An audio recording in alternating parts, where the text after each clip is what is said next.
"Anong kinakagalit mo, Jonas?" Pagkasabi nito, lumakad si Jonas papunta sa silangan ng lungsod at naupo. Gumawa siya ng isang silungan at doon hinintay kung ano ang mangyayari sa lungsod. Pinatubo ng Diyos na si Yahweh sa may tabi ni Jonas ang isang malagong halaman na nagbibigay ng lilim sa kanya. Labis naman itong ikinagalak ni Jonas. Ngunit kinabukasan ang halaman ay ipinasira ng Diyos sa isang uod at ito'y natuyo. Sumikat ng matinding araw at umihip ang nakakapasong hangin. Halos mahilo si Jonas sa tindi ng init. Kaya sinabi niya, "Mabuti pang mamatay na ako." Sinabi sa kanya ng Diyos, "Dapat ka bang magalit dahil sa nangyari sa halaman?" Sumagot siya, "Opo, nagagalit po ako. Gusto ko nang mamatay," sabi ni Jonas. Sinabi ni Yahweh, "Tumubo ang halamang iyon, lumago sa loob ng magdamag at namatay kinabukasan. Wala kang hirap diyan, ngunit nalungkot ka nang iyan ay mamatay," sabi ni Yahweh kay Jonas. "Ako pa kaya ang hindi malulungkot sa kalagayan ng Nineve? Ito'y isang malaking lungsod na tinitirhan ng mahigit na 120,000 tao. Hindi alam kung ano ang mabuti o ang masama bukod pa sa maraming kawan." So, nakikita natin dito na yung kwento dito sa Jonas na nagbibigay sa atin ng aral na kahit madami tayong nagawang pagkakamali, pinapatawad pa rin tayo ng Panginoon dahil siya ay isang mahabaging Diyos, mapagmahal at hindi madaling magalit at wagas ang pag-ibig niya sa kanyang mga anak.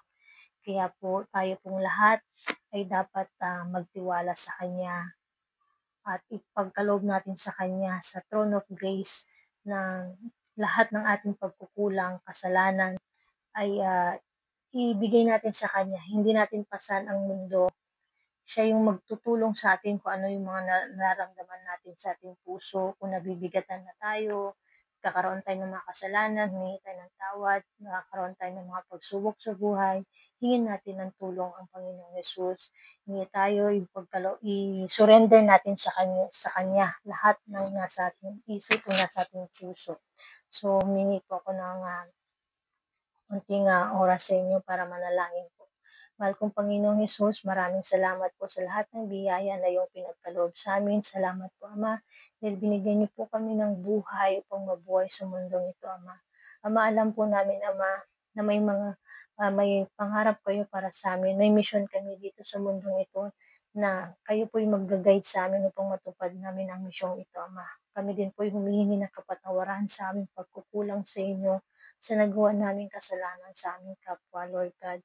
Naway din po, Lord God, mapatawad kami, Lord God, ng mga nasaktan namin, Lord God.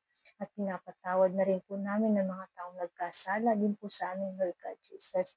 Sinasama po namin sa inyo, Ama, na kami po inyong gabayan at ito pong mundong ito, Ama, ay lagi niyo pong protektahan, Ama. At naway po itong mga nature na disaster na nangyayari sa bansa, Ama. Alam po namin ito'y pagsubok ninyo para sa amin na magbibigay sa amin ng alaala or reminder, Lord God, na may Diyos na tutulong sa amin at may Diyos na magpoprotekta sa amin. Ang kailangan lang po ay manalangin at humingi ng tulong sa inyo, Lord God, sa lahat ng aming nararanasan dito sa mundong ito, Ama. Maraming salamat po, Ama. In Jesus' name we pray. Amen, amen, amen.